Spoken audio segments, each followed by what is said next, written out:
ำบักม่วงจ้าตำบักม่วงโอ้ยเด็กซุ่มซวงมันจะแสบปะคะชิมไหมเบียร์ชิมไหมว่าครับมั่นใจซิมเนี่ยเอามั่นใจเอาซิมโหลดเร็วๆนี่ซ่อนซิมเห็นเนี่ย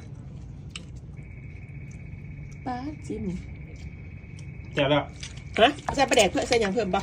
บุ้ยเบิ่งฝีมือพี่น้องเอ้ยว่าต้องปรุงเพิ่มกระแสบแล้วจ้า